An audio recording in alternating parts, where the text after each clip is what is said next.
সুপ্রভাত বন্ধুরা, কেমন আছো তোমরা সবাই? আশা করি খুব ভালো আছো। আমরাও খুব ভালো আছি। চলে এসেছি নতুন একটা ভিডিও নিয়ে। আমাদের চ্যানেলে তোমাদেরকে জানাই অনেক অনেক স্বাগত। তো দেখো, সকালবেলায় ঘুম থেকে উঠোনে যখন এসেছি তখন দেখছি আমাদের গরুটার বাছুর হয়েছে। তো দেখো কি সুন্দর দেখতে হয়েছে বাছুরটা, কত কিউট। এখনও দুধ খাচ্ছে আর দেখো ওর মা ওকে কত সুন্দর চেটে চেটে আদর করছে।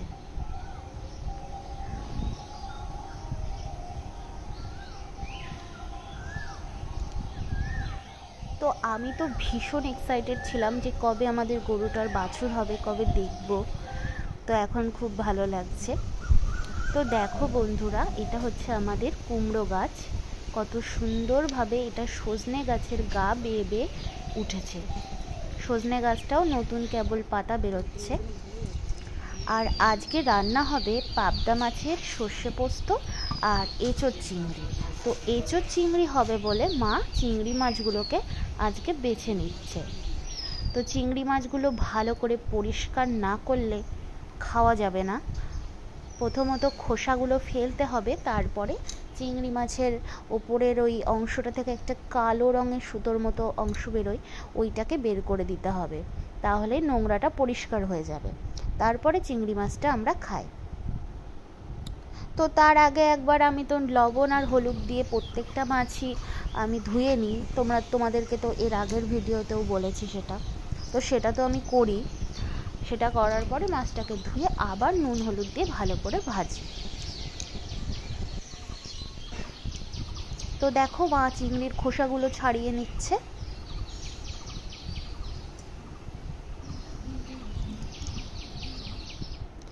তো এই দেখো বন্ধুরা, এটা হচ্ছে আমাদের বাড়ির সজনে গাছ। সজনে গাছটায় দেখো কত সুন্দর ডাঁটা হয়েছে। এখানে কিছু সরু ডাঁটা আছে আর এই দিকটাতে এবার কিছু মোটা ডাঁটা আছে। তোমরা দেখো, এই ডাঁটাগুলোর ভীষণ স্বাদ। এই ডাঁটা দিয়ে আলু দিয়ে পোস্ত করলে বা ডাঁটা আলুর ঝোল, ডাঁটা দিয়ে আলু দিয়ে মাছের ঝোল করলে খুব ভালো লাগে খেতে। আর ঠাকুমা দেখো এদিকে এঁচোড় কাটছে, এঁচোড় চিংড়ি হবে বলে। তো এঁচোড় চিংড়ি তো আমার ভীষণ প্রিয় একটা খাবার। তো দেখো এখানে পাবদা মাছগুলো এবার মা ভালো করে ধুয়ে বেছে নেবে।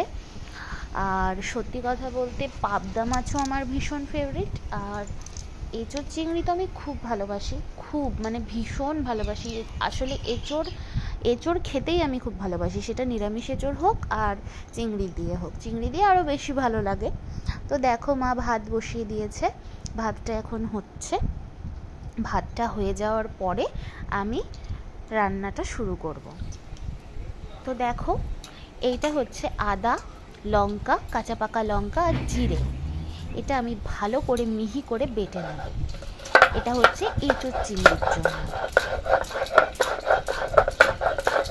তো দুদিন আমি লঙ্কায় হাত দিয়েছি, তোমাদেরকে তো শেয়ারই করেছি আগে। আমি লঙ্কাতে খুব একটা বেশি হাত দিতাম না, মানে লঙ্কা বাটতাম না, বেটে হাত দিয়ে তুলতাম না। তো এই দুদিন করেছি, তো হাত ভীষণ জলে বন্ধুরা, ভীষণ জলে।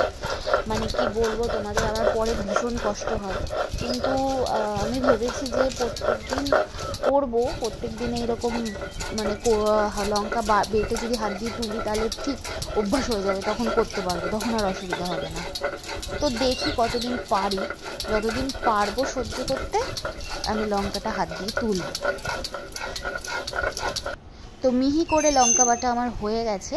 এবার ভালো করে লঙ্কা বাটাটাকে চেঁচে তুলে নেব।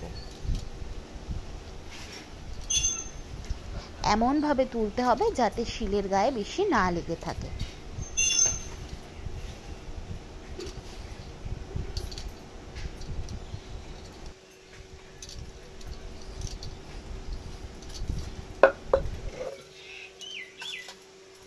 তো এঁচোড় চিংড়িটা তো পেঁয়াজ রসুন দিয়েও খাওয়া যায়, ওটাও ভালো লাগে খেতে। তো এইভাবে নিরামিষভাবেও ভালো লাগে। নিরামিষ বলতে পেঁয়াজ রসুন ছাড়া, তবে চিংড়ি মাছ যাচ্ছে সেটা তো নিরামিষ নয়। এমনি চিংড়ি মাছ ছাড়া, পেঁয়াজ রসুন ছাড়াও এঁচোড়টা বেশ ভালো লাগে। তখন এঁচোড়ের ডালনা বলে সেটাকে, তো ডালনাটা খুব ভালো লাগে। তো দেখো কড়াইয়ে এবার আমি দিয়ে দিচ্ছি তেল।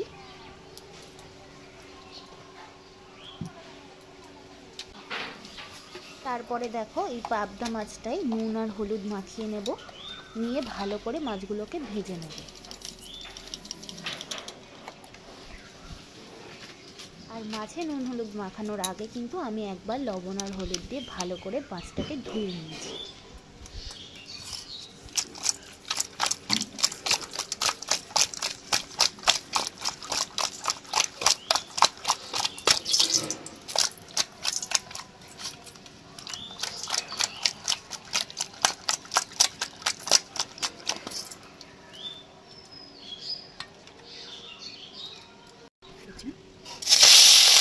গরম তেলে মাছগুলোকে আমি ভেজে নেব।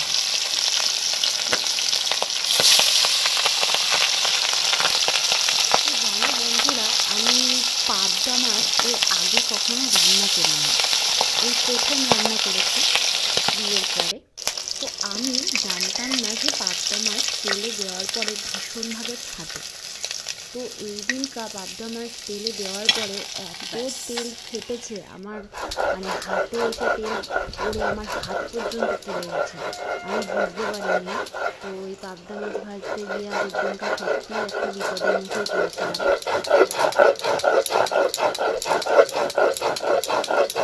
আমি সর্ষে, পোস্ত, কাঁচা পাকা লঙ্কা আর একটু লবণ দিয়ে ভালো করে বেটে নিয়েছি। এবার আবার সুন্দর করে পরিষ্কার করে ছেঁচে মশলাটাকে তুলে নেব।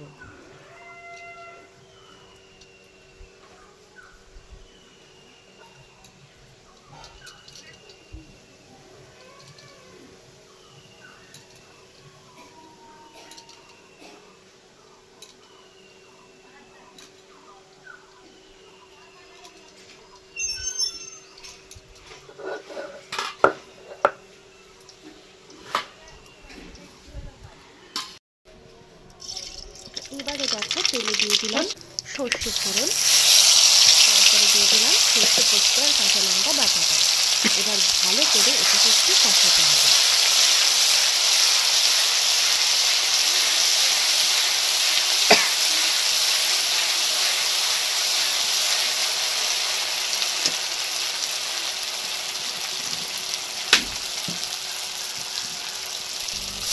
মশলাটা কষানো আমার হয়ে গেছে, এবারে দিয়ে দেবো এর মধ্যে জল।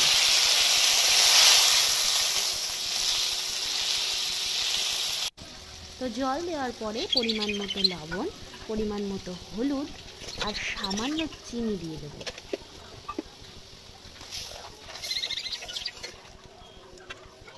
তো দেখো ঝোলটা টকবক করে ফুটে উঠেছে, এবার ভেজে রাখা মাছগুলো দিয়ে দেবো।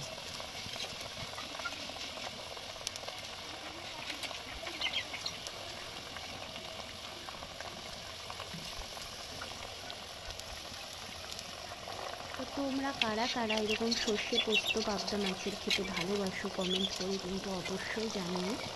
আমার তো ভীষণ ভালো লাগে পাবদা মাছের ঝোল, মানে আলু বেগুন দিয়ে ঝোলের থেকেও এই সর্ষে পোস্তটা বেশি ভালো লাগে। তো দেখো পাবদা মাছের সর্ষে পোস্তটা হয়ে গেছে, এবার আমি নামিয়ে নিলাম। একটু ঝোল বেশি রেখেছি কারণ আমাদের বাড়িতে লোক সংখ্যা অনেক বেশি, সেই জন্য। এবার একটু চিংড়ি করবো, সেই জন্য চিংড়ি মাছগুলোকে ধুয়ে রাখা চিংড়ি মাছগুলোকে এবার তেলে ভেজে নেবো লবণ আর হলুদ দিয়ে।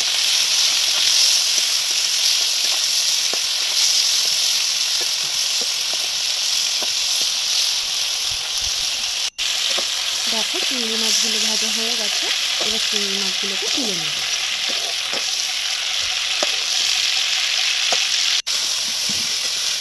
এবারে ওই তেলে আমি এঁচোড়টা দিয়ে নিয়েছি, এবার এঁচোড়টাকে ভালো করে ভেজে নেব।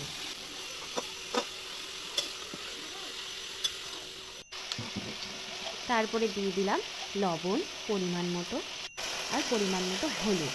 তো এঁচোড় আমি সিদ্ধ করি না, যখন দেখি যে এঁচোড়টা ভীষণ মানে একটু অন্যরকম মানে শক্ত হবে তখন করি, কিন্তু আমি বেশিরভাগ টাইমই এঁচোড়টাকে সিদ্ধ করি না, এঁচোড়টাকে বেশ ভালো করে ভাজি, তাহলে এঁচোড়টা সেদ্ধ হয়ে যায়। তো তারপরে দেখো বেটে রাখা মশলা আর টমেটো কুচি দিয়ে আর সামান্য চিনি দিয়ে আবার ভালো করে মশলাটাকে কষিয়ে নেব।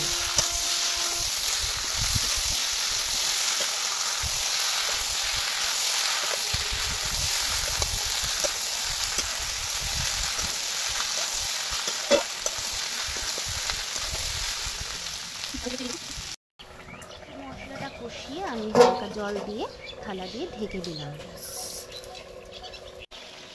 এঁচোড়টা সেদ্ধ হয়ে গেছে, এবার চিংড়ি মাছটা দিয়ে আর একটু ভালো করে নাড়িয়ে নেব, আর শেষে গরম মশলা দিয়ে আমি এঁচোড় চিংড়িটাকে নামিয়ে নেব।